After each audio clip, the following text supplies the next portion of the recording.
शाह शयाबीर के खेल से कहानी शुरू हुई जी। और फिर कहाँ कहाँ से कहानी गुजरी। कहाँ कहाँ से ये कहानी गुजरी? अच्छा, सो इन ये तो खैर when I was 13 तब हुआ। when I was 19 and when I graduated from high school, तो मैंने एक साल ऑफ लिया।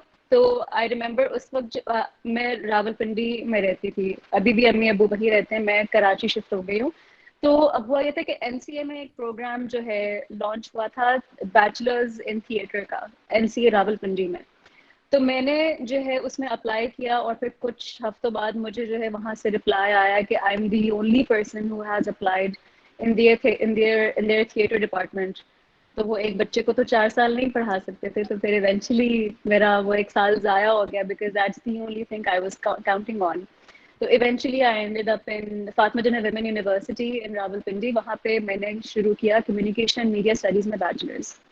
और फिर 2011 में ही मेरी डिग्री शुरू हुई थी, और 2011 में ही मैंने अपना पहला थिएटर प्ले किया था। फ़हीम आज़म का बहुत नाजुक सूरत हाल है, इन इस्लामाबाद पीएमसीए। 4 साल जो है रेगुलरली थिएटर चलता रहा। और साथ में जो है मैंने पीटीवी के कुछ ड्रामे भी किए थोड़े बहुत, जब जब टाइम मिलता था, बट मोस्टली थिएटर। फिर 2014 में I remember I auditioned for Siachen, जब मेरी डिग्री खत्म होने वाली थी।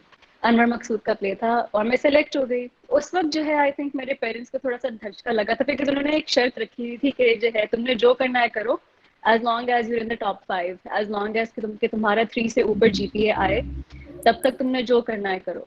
तो मैंने कहा बस ठीक है। So I ended up in the top 5 and फिर पेरेंट्स को लगता है ना कि अच्छा ये शौक है, इट्स अ फेज, गुजर जाएगा, लेकिन ऑब्वियसली वो शौक तो नहीं था, my life was depending on it. तो बस फिर थोड़ा सा शो डाउन हुआ और लड़ाइयाँ वड़ाइयाँ हुई कि मैंने कहा नहीं, आप लोगों ने मुझे धोखा दिया, ऐसा तो बिल्कुल भी नहीं था कि मैंने जो है थिएटर नहीं करना था, एक्टिंग नहीं करनी थी। Why do you think I am studying so hard? I want to prove it to you कि I can study as well as work, as well as be an actress. So anyway, that's when they realized कि जो है अच्छा Hazra is very much serious. It's not a phase. ये कोई शौक नहीं है. She's very much serious about it. तो बस फिर ये रोलर कोस्टर राइड तब जरा और ज़्यादा इंटेंस हो गई थी। So then in 2015 I moved to Karachi.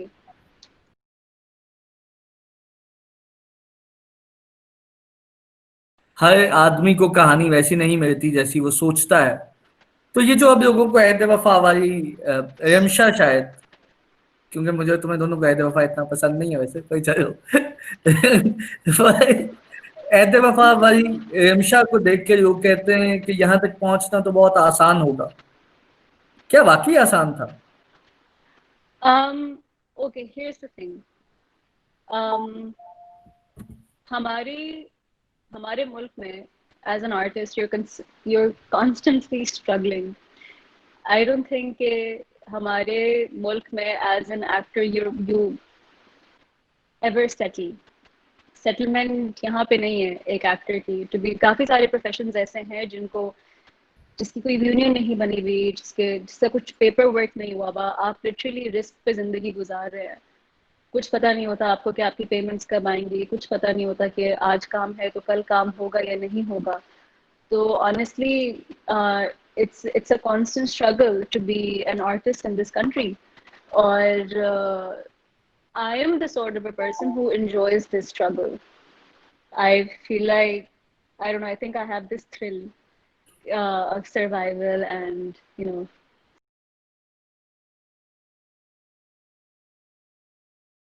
और लोगों को लगता है कि ड्रामे वाली या फिल्म का फनकार, बड़ी स्क्रीन का फनकार जो है वो बड़ा होता है। सबसे अच्छा। मतलब what is the validation that you are an artist? Which medium is the validation that you are an artist?